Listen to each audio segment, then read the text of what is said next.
सी chemical properties चल रही थी। Alkenes mainly undergoes electrophilic addition reaction. इसमें मेन रिएक्शन होती हैं इलेक्ट्रोफिलिक एडिशन। दैट मीन्स पहले इलेक्ट्रोफाइल आके जुड़ता है और बाद में न्यूक्लियोफाइल जुड़ता है, दोनों आके अटैच हो जाते हैं। हमने 4 रिएक्शन पढ़ ली हैं ऑलमोस्ट। पहली हाइड्रोजनेशन, जिसे सेबेथियर-सेंड्रेंस रिएक्शन कहते थे। एल्कीन में हाइड्रोजन जुड़ती है, एल्केन बन जाती है। डबल बॉन्ड टूटता है, सिंगल बॉन्ड में चेंज होता है, alkanes are obtained. That is halogenation. इसके बाद सेकंड थी कि हेलोजन आके अटैच होती है डबल बॉन्ड पे ब्रोमीन या क्लोरीन या आयोडीन, कोई भी। ब्रोमीन या क्लोरीन ही कहेंगे, आयोडीन नहीं होती है अटैच, वो आगे पढ़ेंगे क्यों। आगे के लिए पॉइंट ध्यान रखिएगा, लगातार 2 कार्बन पे जब भी आयोडीन आती है, एडजेसेंट कार्बन पे आयोडीन I2 बन के हट जाएगी। तो आपको किसी भी रिएक्शन में अगर लगातार 2 कार्बन पे आयोडीन दिखे तो I2 बना के हटा दीजिएगा। फिलहाल ब्रोमीन जब ऐड होती है, Br2 जब ऐड होता है तो एक एक ब्रोमीन दोनों तरफ जुड़ जाएगी, बिस डाइहेलोएल्केन बन जाएंगे। But in this reaction the red brown color of bromine disappears, therefore this reaction is used as test for unsaturation. तो हर unsaturated compound में जब ब्रोमीन ऐड करेंगे, that is it may be alkene, it may be alkyne, alkyne में भी ये test आएगा, alkene में भी ये टेस्ट आएगा। एल्केन ये रिएक्शन नहीं देंगे क्योंकि ये रूम टेम्परेचर की है, एडिशन है। Alkanes do not give addition reaction.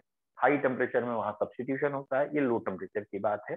तो एल्केन और एल्कीन में हेलोजिनेशन रिएक्शन से हम डिस्टिंग्विश कर सकते हैं।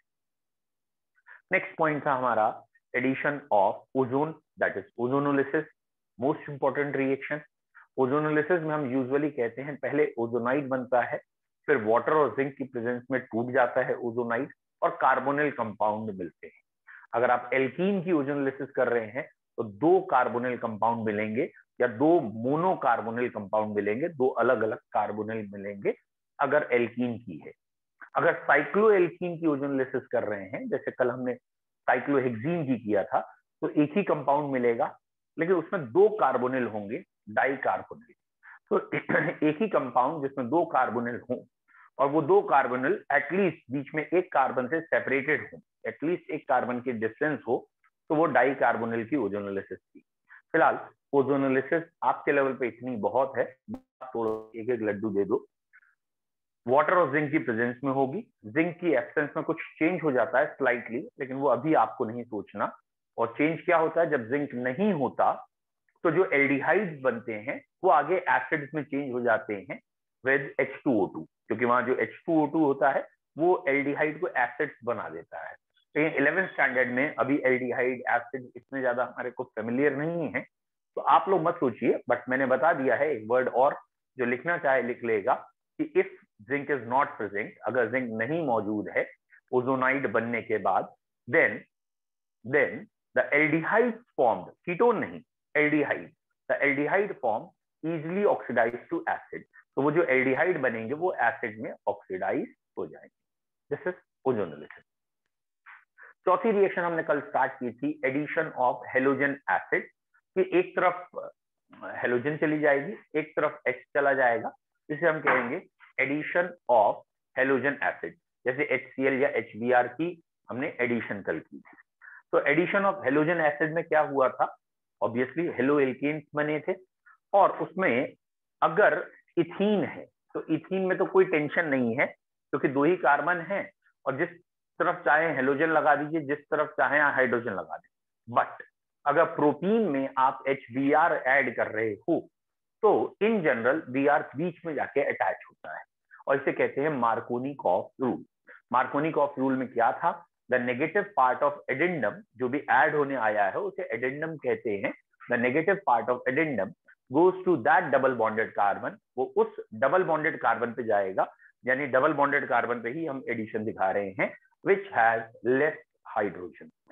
The negative part of addendum goes to that double bonded carbon which has less hydrogen. इसके पीछे का रीजन क्या था, इसके पीछे रीजन था इसका मैकेनिज्म। इसका मैकेनिज्म होता है बाय कार्बोकैटाइन फॉर्मेशन। तो डबल बॉन्डेड कार्बन, जो दोनों कार्बन हैं उन दोनों पे हम प्लस चार्ज लगा के देखते हैं, कार्बोकैटाइन बनाते हैं। तो जो कार्बोकैटाइन ज्यादा स्टेबल होता है उसी से नेगेटिव पार्ट आके जुड़ता है, और जनरली ये देखा गया है जहां हाइड्रोजन कम है बेसिकली वहां एल्काइल ग्रुप ज्यादा होते हैं। तो अगर एल्काइल ग्रुप ज्यादा है तो वो कार्बोकेटाइन ज्यादा स्टेबल होता है, मोर एल्काइल ग्रुप वाला, मोर इंडक्टिव इफेक्ट की वजह से, और इसीलिए वो प्रोडक्ट बनता है।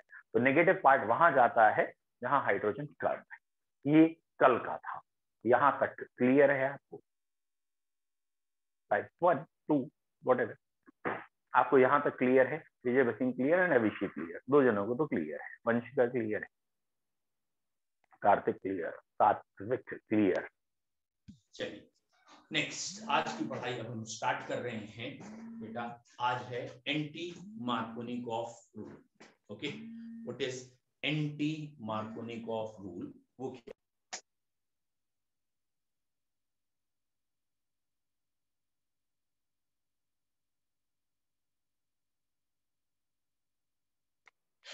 What is anti Markovnikov? मतलब वही चौथा जो एडिशन चल रहा है ना हेलोजन एसिड वाला, उसका सेकेंड पार्ट बचा है, वो देखते हैं बच्चों। ये है चौथा एडिशन हेलोजन एसिड वाला। एंटी मार्कोनिकॉफ क्या है? ये हमारी एल्कीन है, CH3 CH double bond CH2। ये एल्कीन है, इसमें HBr अटैच किया, ऐड किया, HBr ऐड किया, और एरो के ऊपर लिखा है बच्चों पर ऑक्साइड।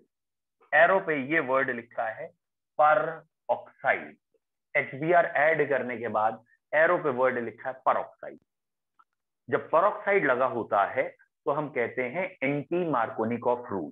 और अब उल्टा काम होने लगता है, यानी यहाँ का जो मेजर प्रोडक्ट है या जो मेन प्रोडक्ट है वो ये बनने लगा, यानी किनारे ब्रोमीन जाने लगी बीच की जगह। ये यहाँ का मेजर प्रोडक्ट बना इन प्रेजेंस ऑफ परऑक्साइड। तो परऑक्साइड की प्रेजेंस में जब ये रिएक्शन की गई तो मार्कोनिकॉफ से उल्टे रिजल्ट मिलने लगे, और इसीलिए इस वर्ड को कहने लगे या इन रिएक्शंस को कह दिया है एंटी मार्कोनिकॉफ।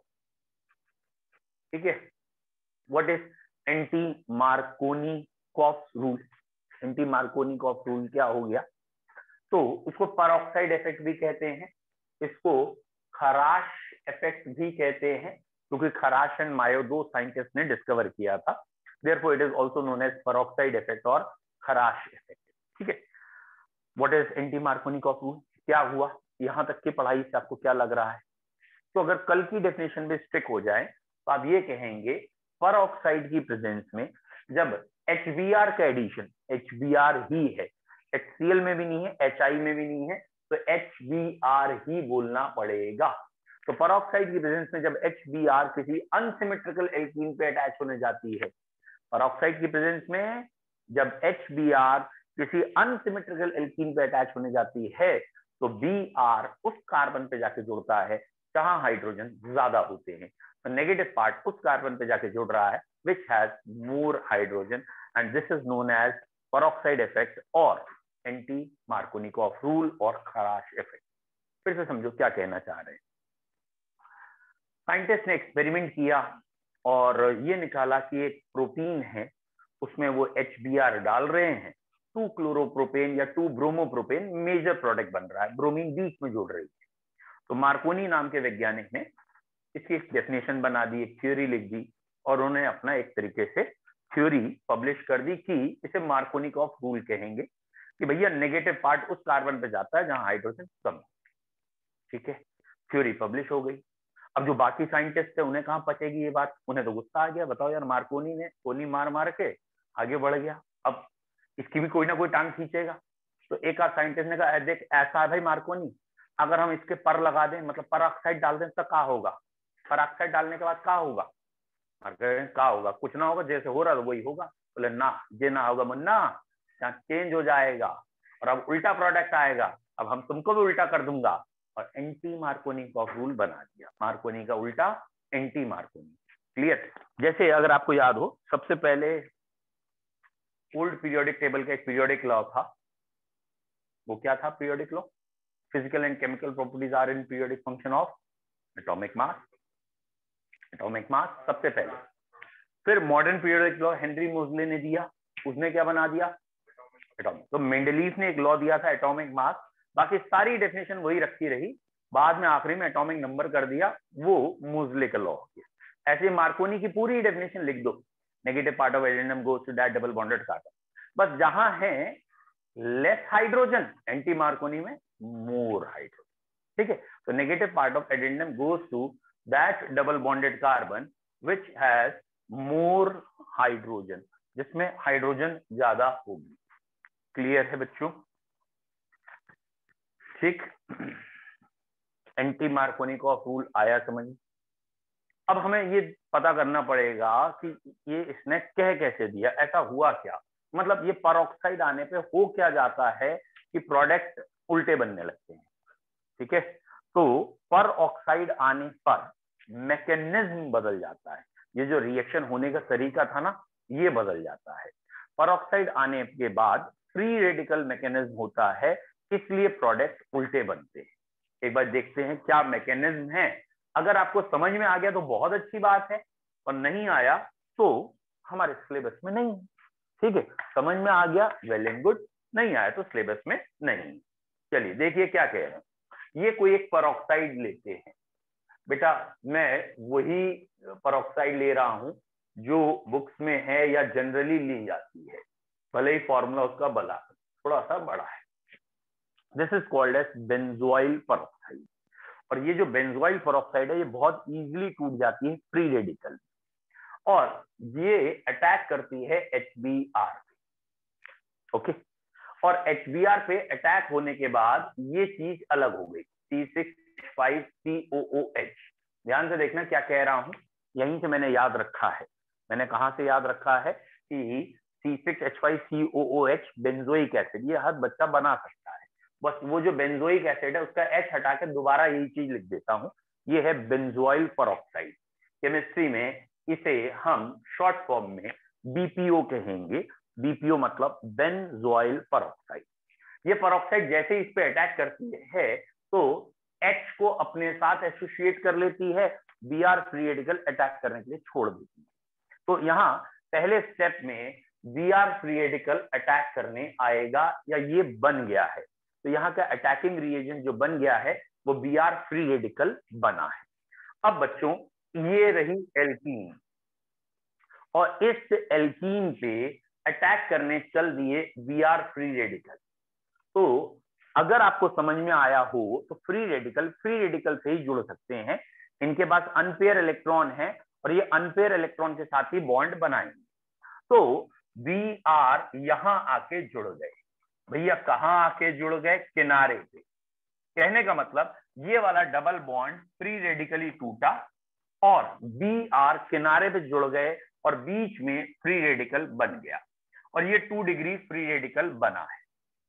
ऑब्वियस सी बात है Br बीच में भी जुड़ सकता था, लेकिन मैंने क्यों नहीं जोड़ा, अगर आपको समझ में आ गया तो। अगर Br बीच में जुड़ता तो फ्री रेडिकल किनारे वाला बनता, यानी 1 डिग्री बनता। और शायद आपको याद है फ्री रेडिकल या कार्बोकेटाइन में 2 डिग्री ज्यादा स्टेबल होते हैं 1 डिग्री से। तो ये वाला फ्री रेडिकल ज्यादा स्टेबल है, इसलिए इसे बनाया है। और अगले स्टेप में इसे H फ्री रेडिकल मिल जाएगा, और H फ्री रेडिकल मिलने के बाद ये फाइनल प्रोडक्ट बन जाएगा। तो ये है इसका मैकेनिज्म, ये है इसका मैकेनिज्म। इसे H फ्री रेडिकल मिल गया और फाइनल प्रोडक्ट बन गया, यानी फाइनल प्रोडक्ट में Br बच्चों कहां आ गया? किनारे आ गया। ठीक है, बोलो बच्चों क्लियर है? अब पूछिए बेटा, क्या पूछ रहे थे, अब पूछो। मैंने आपको पहले भी कहा, फिर से सुनिए, HBr, HCl और HI ये 3 हैं, ठीक है। HCl, HBr और HI, ये वाला जो रूल है जिसका नाम हमने कहा एंटी मार्कोनिकॉफ, ये सिर्फ HBr पे लगता है, ना HCl पे लगता है, ना HI पे लगता है। HCl पे क्यों नहीं लगता? क्योंकि HCl इतना ज्यादा पोलर है, इतना ज्यादा चार्ज सेपरेशन है कि HCl फ्री रेडिकल में आसानी से नहीं टूट पाता। HCl इन कंडीशन में फ्री रेडिकल में नहीं टूटता, और अगर फ्री रेडिकल में नहीं टूटेगा तो रिएक्शन ही नहीं होगी। HI ये रिएक्शन क्यों नहीं देता?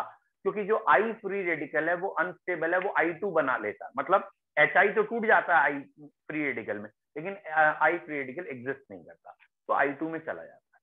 तो अमंग, ध्यान देना मैं क्या लाइन कह रहा हूं, among HCl, HBr, HI the anti Markovnikov rule is only applicable to HBr, ठीक, अमंग। बट ऐसा नहीं कह रहा हूं कि पूरी केमिस्ट्री में सिर्फ HBr पे लगता है। क्लोरोफॉर्म की रिएक्शन अगर एल्कीन से कर रहे हो और परऑक्साइड डाल दें तो एंटी मार्कोनिकॉफ लग जाता है, और भी कई जगह एंटी मार्कोनिकॉफ लगता है, बट HCl, HBr, HI में सिर्फ HBr पे लगता है, ये पॉइंट याद है। और कोई डाउट? डन। चलिए बेटा, जिस जिसको क्लियर है जल्दी से बता दीजिए, वन टाइप कर दिए, नहीं क्लियर है तो बताइए। नहीं, ये H पीरियडिकल ये लास्ट स्टेप में, क्योंकि ये तो कैटलिस्ट होता है ना, ये टूट के दे देगा। वंशिका क्लियर है, ठीक है, आस्तिक क्लियर, चलिए, एंड विजय ऑल्सो क्लियर। तो एक बारी मैं फिर आपको बस रिकैप कर दूं क्या है। अगर एल्कीन में HBr डालते हैं और एरो पे परऑक्साइड लगा होता है, अगर परऑक्साइड लगा है तो वो Br एंटी मार्कोनिकॉफ यानी उस कार्बन पे ले जाकर जोड़िएगा जहां हाइड्रोजन ज्यादा है, और अगर परऑक्साइड नहीं लगा है ऑर्डिनरी मार्कोनिकॉफ, नेगेटिव पार्ट वहां जाएगा जहां हाइड्रोजन कम है।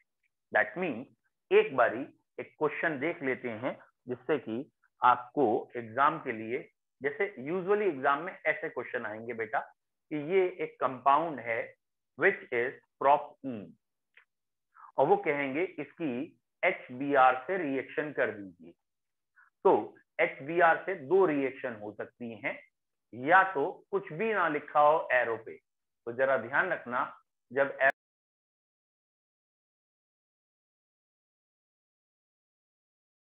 सर आपका माइक बंद हो गया।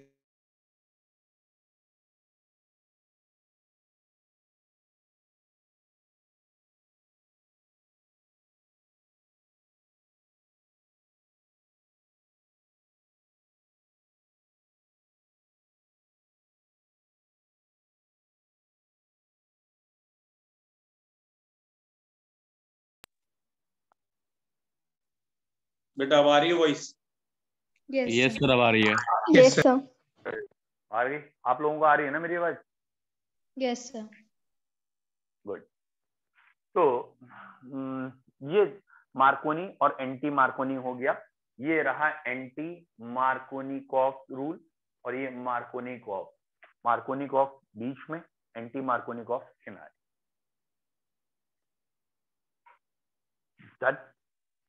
अब एक दो रिएक्शन हो सकता है एनसीईआरटी में ना भी हो, वो आपसे करने के लिए कह रहा हूं।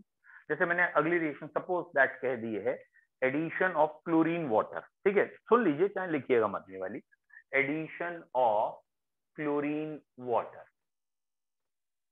ठीक है, क्लोरीन वाटर। तो basically what is chlorine water? Chlorine water और ब्रोमीन वाटर में अंतर है। ब्रोमीन वाटर था Br2 इन CCl4, जबकि क्लोरीन वाटर होता है क्लोरीन प्लस H2O, और क्लोरीन प्लस H2O को HOCl कहते हैं, या HClO कह लो आप। और ये जब HOCl ऐड होगा तो बच्चों एक कॉमन सेंस लगाइएगा, ये यहां मैं कह रहा हूं HOCl ऐड करने के लिए, तो किस पे नेगेटिव चार्ज देंगे, Cl पे या OH ग्रुप पे? तो शायद आपको पता हो, जिनको पीरियोडिक टेबल की नॉलेज है, कि O oxygen is more negative than chlorine, तो OH group is more negative than chlorine, और अगर OH ग्रुप ज्यादा नेगेटिव है तो ये बीच में जाएगा, यानी यहाँ मार्कोनिकॉफ जब लगेगा तो बीच में OH और किनारे Cl आएगा। बीच में OH क्यों आया है? आई होप सो आपको समझ में आ गया है कि negative part of addendum goes to that double bonded carbon which contain less hydrogen. और ये जरूर ध्यान रखना, एग्जाम में मैंने देखा है रेक्टिफिकेशन वाले बच्चे डबल बॉन्ड बनाए रहते हैं और जोड़ते भी जाते हैं। अरे भैया जुड़ कैसे रहा है, पहले डबल बॉन्ड टूट रहा है तभी तो जुड़ रहा है, नहीं तो कार्बन की वैलेंसी 5 हो जाएगी वहां। तो डबल बॉन्ड ध्यान से हटा दीजिएगा, ढंग से एडिशन करके दिखाएंगे।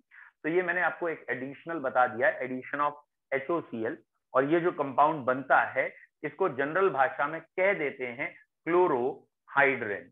हाइड्रिन का मतलब होता है बेटा OH ग्रुप, और ऑब्वियसली क्लोरो का मतलब क्लोरीन ग्रुप, तो यहां हम कह देते हैं क्लोरोहाइड्रिन बन रहे हैं एडिशन ऑफ HOCl में या क्लोरीन वाटर। कोई डाउट तो नहीं है ना बच्चों? चलिए अगला एडिशन करते हैं जो हमारे कोर्स में है, एनसीईआरटी में गिवन है, that is addition of H2SO4। Good बेटा, एडिशन ऑफ H2SO4। आप करके देखिए, और ऑब्वियसली मैं चाहूंगा आप प्रोपीन से करेंगे, ठीक है। एडिशन ऑफ H2SO4,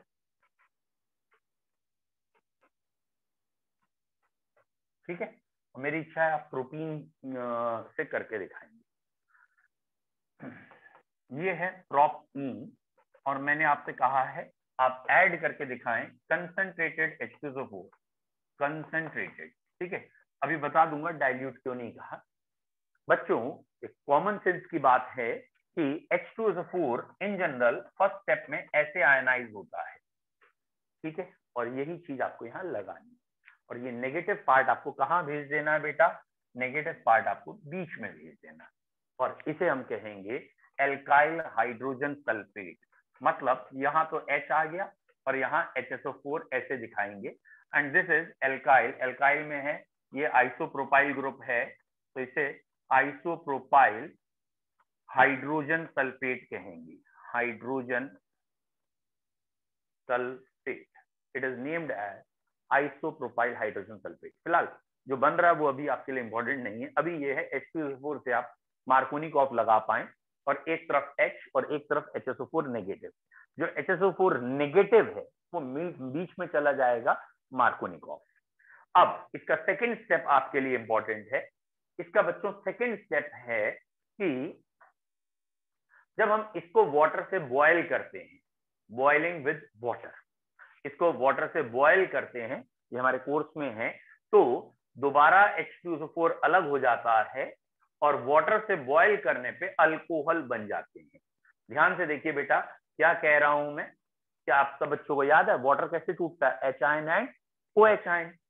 तो जब हम वाटर से बॉयल करते हैं, वाटर से बॉयल करते हैं तो ये बॉन्ड टूटता है, ठीक है, और ये बॉन्ड टूटने के बाद इधर आ जाता है H, इधर आ जाता है OH।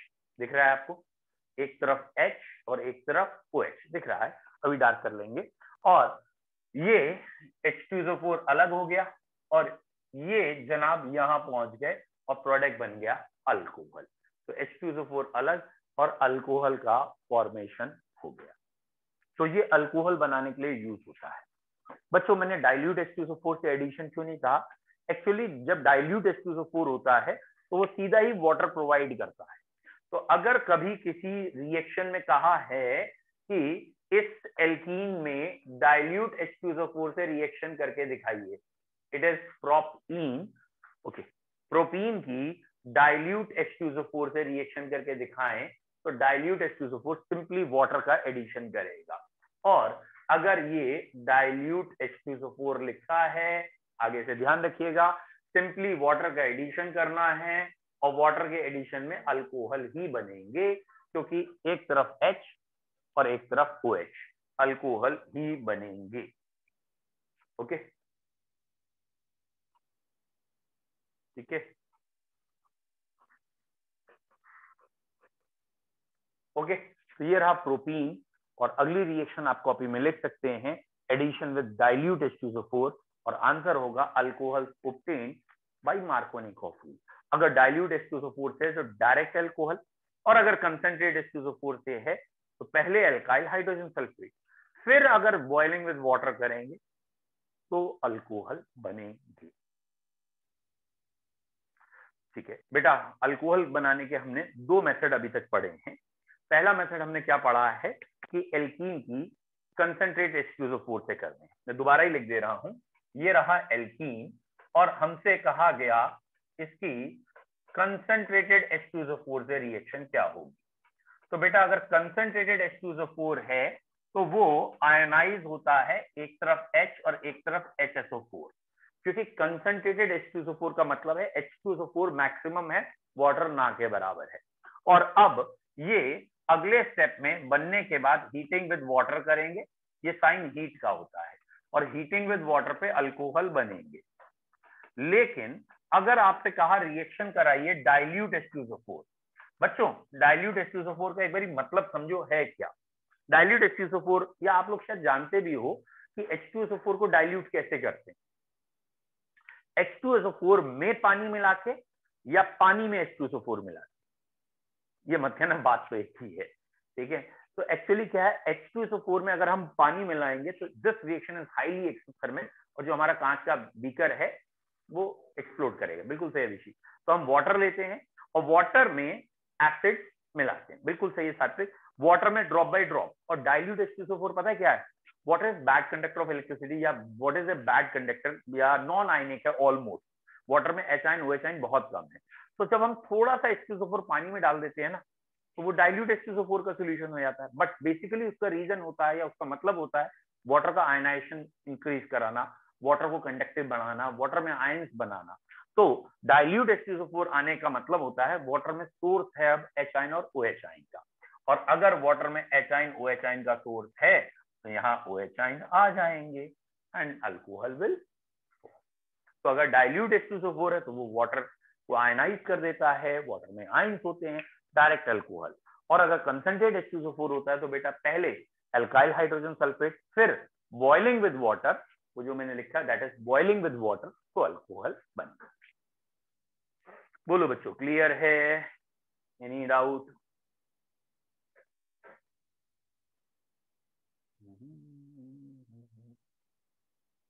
चलो डन। तो ये हो गया this one, addition with this.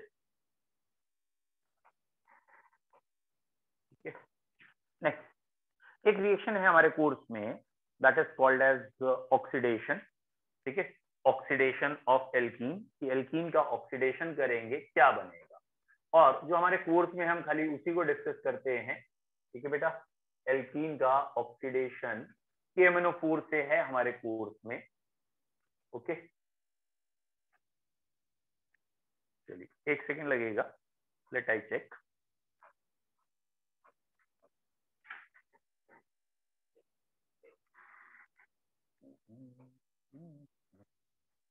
ये रहा मार्कोनी, एंटी मार्कोनी, ये हमने पढ़ लिया, विद मैकेनिज्म पढ़ लिया। और ये रहा फ्री रेडिकल एंटी मार्कोनी, ये आगे एक क्वेश्चन है वो भी हो गया। एडिशन ऑफ सल्फ्यूरिक एसिड कर लिया हमने, और एडिशन ऑफ वाटर भी कर लिया, जिसे in presence of dilute H2SO4 कह सकते हैं, वो कर लिया। कंसंट्रेट H2SO4 से भी एडिशन कर लिया है। ओजोनोलिसिस भी हमने कर ली है। ये एक रह गया है एडिशन विद KMnO4। ठीक है, पोटेशियम परमैंगनेट या KMnO4 और पॉलीमराइजेशन, दो छोटी छोटी सी रिएक्शन रह गई। देखें क्या है। अगला है ऑक्सीडेशन ऑफ एल्कीन। एल्कीन का ऑक्सीडेशन करना है। ठीक है बेटा, एल्कीन का क्या करना है? ऑक्सीडेशन। तो एक एजेंट है जिसका नाम है बेयर्स रीएजेंट। ठीक है, हमारे लेवल में ये वाला क्वेश्चन है तो याद रखना है बेयर्स रीएजेंट। बेयर्स ने क्या किया, KMnO4 लिया, वैसे बुक में तो शायद नहीं दिया, 1% एल्कलाइन है, यानी ना के बराबर एक बेस ऐड कर दिया, KOH या कोई 1% एल्कलाइन KMnO4 लिया है। और वो जो बेयर्स रिएजेंट है वो जब एल्कीन पे अटैक करता है, ठीक है, तो ये एल्कीन ऑक्सीडाइज हो जाती हैं इसमें, ये एल्कीन ऑक्सीडाइज हो जाती हैं इसमें। आई होप सो आपको पता हो, ये कंपाउंड केमिस्ट्री में कहलाता है ग्लाइकॉल। ये काहे में चेंज हो जाएंगे? Glycol, obviously ethylene glycol. और एरो पे हम KMnO4 लिखते हैं क्योंकि KMnO4 से ये चीजें आ रही हैं। और खास बात पता है इस रिएक्शन की क्या है? It is also test of unsaturation. मतलब इस रिएक्शन में भी KMnO4 का पिंक कलर डीकलराइज हो जाता है एज ब्रोमीन वाटर। तो टेस्ट हो गया, ब्रोमीन वाटर में जैसे कलर उड़ा था ना, वैसे यहाँ पे भी कलर उड़ गया। और कलर उड़ने की वजह से हमने पहचान लिया कि अनसैचुरेटेड कंपाउंड है। ये नहीं कह रहा हूँ खाली एल्कीन है, एल्कीन भी हो सकती है, एल्काइन भी हो सकती है। तो it is test of unsaturation. फिर से सुनिए, अगली हेडिंग है हमारी ऑक्सीडेशन ऑफ एल्कीन। एल्कीन को हम ऑक्सीडाइज करेंगे। किससे करेंगे? तो कई ऑक्सीडेशन है, लेकिन हमारे कोर्स में पहला या मेन दे रखा है बेयर्स रिएजेंट।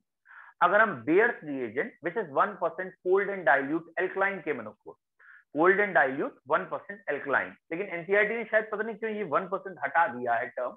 फिलहाल एनसीईआरटी ने सिर्फ ये लिखा है alkene reaction with cold and dilute aqueous solution of KMnO4, तो उन्होंने 1% हटा दिया है और हम इसके कह रहे थे 1% एल्कलाइन। फिलहाल कोल्ड एंड डाइल्यूट KMnO4 से, एक्वस KMnO4 से जब एल्कीन्स को ऑक्सीडाइज करेंगे तो एल्कीन्स चेंज हो जाती हैं विथ ग्लाइकॉल्स में या विथ डाइहाइड्रिक अल्कोहल, यानी दो लगातार कार्बन पे OH आ जाती है और इस रिएक्शन में KMNO4 का जो पिंक कलर है वो उड़ जाता है and this is used as the test for unsaturation. देखिए, the decolourisation of KMNO4 solution is used as test for unsaturation. तो ये वाली रिएक्शन जिसमें दोनों पे OH आ जाएंगे, लगातार दो कार्बन पे OH आएंगे और इसको हम टेस्ट फॉर अनसैचुरेशन यूज करेंगे। तो याद रखना है ये cold and dilute aqueous KMNO4 है और अगर यहां हम एसिडिक KMNO4 ले लेते, अगर हम एसिडिक KMNO4 लेंगे यानी स्ट्रॉन्गर, तो ये बीच का बॉन्ड टूट जाएगा, ये बीच का डबल बॉन्ड पूरी तरीके से टूट जाएगा और फिर प्रोडक्ट आगे बनेंगे। मतलब मैं लिख के बताता हूं आपको क्या कह रहा हूं। अगर मैंने ये लिया है बेटा CH3 CH3 double bond CH and CH3, मैंने ये कंपाउंड लिया है और मैंने कहा नहीं भैया डाइल्यूट नहीं, एसिडिक KMNO4 से जरा रिएक्शन करके दिखाओ। तो एसिडिक KMNO4 ज्यादा पावरफुल है, शायद आपको याद भी हो KMNO4 एसिडिक मीडियम में 5 का चेंज शो करता है। फिलहाल acidic KMNO4 is also very good oxidising agent और ये इनको तोड़ेगा। अब ये वाला पॉइंट जिसके समझ में आ गया तो अच्छी बात है, नहीं तो कोई दिक्कत नहीं है। ये जब टूटेगा तो जो पहली यूनिट थी वो इसमें चेंज हो गई जिसका नाम है कीटोन, और दूसरी यूनिट थी वो इसमें चेंज हुई जिसका नाम है एल्डिहाइड। लेकिन आपको अगर याद है aldehyde easily further oxidise into acid.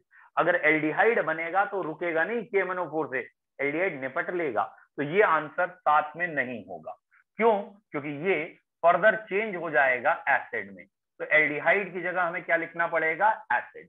हाँ, कीटोन सस्टेन कर सकते हैं, जो कीटोन होते हैं वो तो वैसे ही रहेंगे, लेकिन एल्डिहाइड को हमें काहे में चेंज करना होगा बच्चों? एसिड में। एक बारी फिर से देखते हैं क्या हमें समझ में आया। ये मैंने लिया है CH3 CH3 double bond C CH3 और मैं कह रहा हूं एसिडिक KMNO4। तो जरा बच्चों बताओ एसिडिक KMNO4 से यहाँ क्या क्या बनेगा? एसिड्स बनेगा, कीटोन बनेंगे, एल्डिहाइड कीटोन दोनों बनेंगे, क्या बनेगा?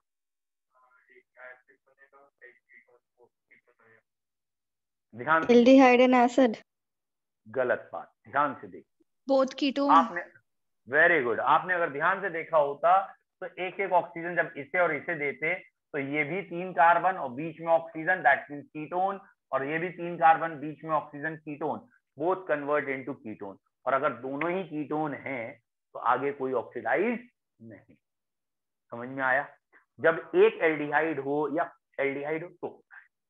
सेकंड पॉइंट, दूसरा पॉइंट, बाई चांस अगर ये बन रहा है, बाई चांस फॉर्मल्डिहाइड, वो चेंज हो जाएगा फॉर्मिक एसिड में, but it is again unstable, और फॉर्मिक एसिड कभी नहीं बनाएंगे, CO2 एंड वाटर बनाएंगे।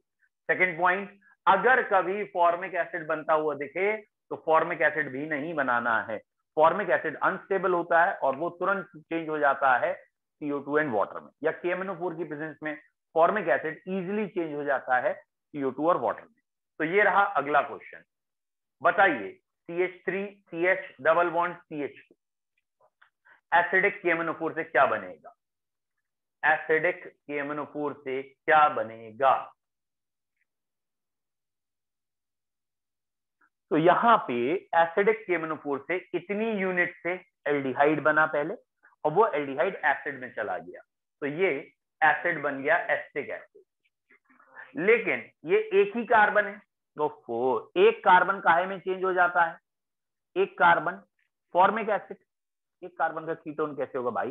कीटोन के लिए कम से कम 3 कार्बन। एक कार्बन फॉर्मल्डिहाइड है, फॉर्मल्डिहाइड फॉर्मिक एसिड, वो तो अनस्टेबल है, तो साथ में CO2 वाटर लिखना पड़ेगा। तो इसके साथ हमें क्या लिखना पड़ेगा? CO2 and water. बोलो बच्चों, क्लियर है? ठीक है, अब शायद आपको ये क्वेश्चन जल्दी समझ में आए। ये इन्होंने दिख रहा है आप लोगों को थोड़ा बहुत, ये जो दे रखा है ये कीटोन में चेंज होगा। ये एक कार्बन है, एक कार्बन तो फॉर्मल्डिहाइड फॉर्मिक एसिड काहे में चला जाएगा? CO2 water. अगला क्वेश्चन देखिए, ये 2-ब्यूटीन है, ऑब्वियसली ये भी 2 कार्बन के एसिड में, ये भी 2 कार्बन के एसिड में चला जाएगा। डन। द लास्ट रिएक्शन इसके बाद दैट इज पॉलीमराइजेशन। इसमें फिलहाल तो कुछ खास हमें पढ़ना नहीं है, आई होप सो आपको मालूम ही है व्हाट इज पॉलीमराइजेशन। कई छोटी चीजों को मिलाते जाएं एक बड़ी चीज बन जाएगी। वो जो बड़ी चीज बनेगी वो पॉलीमर होगी और जिन छोटी चीजों से मिलकर बनी है वो मोनोमर होगी। Again it is a common sense. जैसे बूंदी का लड्डू बना लिया, तो बूंदी का जो लड्डू बनेगा, laddoo, have you seen laddoo of boondi? Laddoo made up of boondi. तो बूंदी तो छोटी छोटी छोटी, मोतीचूर छोटा छोटा छोटा, बाद में लड्डू बड़ा बन गया। ठीक है, फिलहाल वो परफेक्ट एग्जाम्पल तो नहीं है पॉलीमर का, क्योंकि पॉलीमर में ना केमिकल बॉन्ड होते हैं। वो बूंदी के लड्डू में तो स्मॉल पार्टिकल अलग अलग होते हैं ना। और सात्विक का जो है ना बहुत अच्छा एग्जाम्पल दिया सात्विक ने, ये पंजाबियों का एग्जाम्पल वैसे कहा जाता है। सात्विक कह रहा है स्मॉल स्मॉल मिलाते जाओ, लार्ज बनाते जाओ। बेटा तुझे भी मिलेंगे, तेरे पिताजी को भी जरूर बताएंगे कि ये बेटा जो है ना आपका टीन एज में वाकई में तरक्की पे है। तो ये बताते जा रहा है स्मॉल स्मॉल मिलाते। अच्छा कमाल की बात है, प्लास्टिक बनाना। हाँ तुझे प्लास्टिक की याद आ रही है, ये एक और आया, विजय भसीन ने प्लास्टिक बनाया है शायद। देखो सर इथेन से पॉलीथीन बनता है ना। वेरी गुड विजय। देखा दोनों बच्चों के, देखिए सोच में कितनी अंतर है। इसे करते हैं डाइवर्सिफाइड। ठीक है, विजय कह रहा है कि इथीन से पॉलीथीन बनती है, वाकई में वो मेजर समस्या है कि नेचर की सबसे बड़ी प्रॉब्लम है पॉलीथीन। और सात्विक कहता है कि मैं तुम्हें बताऊंगा कि ये समस्याएं कैसे समाप्त होती हैं। सात्विक बता रहा है, कह रहा है स्मॉल स्मॉल मिलाते जाओ, लार्ज बनाते जाओ। फिर विजय ने पूछा इससे प्रॉब्लम कैसे सॉल्व हुई? सात्विक कह रहा अबे प्रॉब्लम याद रहेगी तो सॉल्व करने की सोचेगा, इसके बाद प्रॉब्लम याद नहीं रहती। सात्विक जो है एक भगवान को मानता है या एक गुरु को मानता है। शायद आपने सुना हो श्री श्री श्री विजय माल्या जी को, तो ये उनका विजय माल्या जी का भक्त है। ठीक है, और ये जो विजय है ये भी भक्त है, ये अब्दुल कलाम टाइप के किसी को मानता है, जो कह रहा है रिसर्च करेंगे, हम पढ़ेंगे। सात्विक कह रहा है स्मॉल स्मॉल मिलाते जाओ, लार्ज बनाते जाओ। चलो बच्चों ये क्या हुआ, चलिए ये रहा पॉलीमराइजेशन की डेफिनेशन, और बिल्कुल सही है। कई सारे मॉलिक्यूल, छोटे मॉलिक्यूल मिलाते जाएंगे तो एक बड़ा मॉलिक्यूल बनेगा। जैसे कि अभी विजय ने कहा इथीन मिलाएंगे पॉलीथीन बनेगा, प्रोपीन बनाएंगे पॉलीप्रोपीन बनेगा, और बहुत सारे हमारे पॉलीमर्स हैं। ठीक है, ओके। क्योंकि यहाँ लाइट जा चुकी है, आपको मेरे चेहरे पे अंधेरे से अंदाजा हो गया होगा। ठीक है, यहाँ लाइट नहीं आ रही है। यहाँ तक कोई डाउट है तो जल्दी पूछो। और इट फिनिशेस एल्कीन, कल का हमारा टॉपिक होगा एल्काइन। ठीक है, अब हम इस चैप्टर में 4 टॉपिक थे, alkane, alkene, alkyne, benzene. Alkane और एल्कीन खत्म कर चुके हैं, अब एल्काइन और बेंजीन बचा है। एल्काइन हम कल से स्टार्ट करेंगे। एल्काइन छोटा चैप्टर है ऑब्वियसली, और बेंजीन शायद, हाँ बेंजीन है ऑब्वियसली, बेंजीन भी है, एल्काइन फिर बेंजीन। तो 2 टॉपिक बचे हैं, बेंजीन में पूरा ही दे रखा है। ठीक है, हार्डली मैटर। तो एल्काइन और बेंजीन हम कमिंग डेज में पढ़ेंगे। ठीक, have a nice time, bye. Thank you sir. Thank you sir. Bye सात्विक।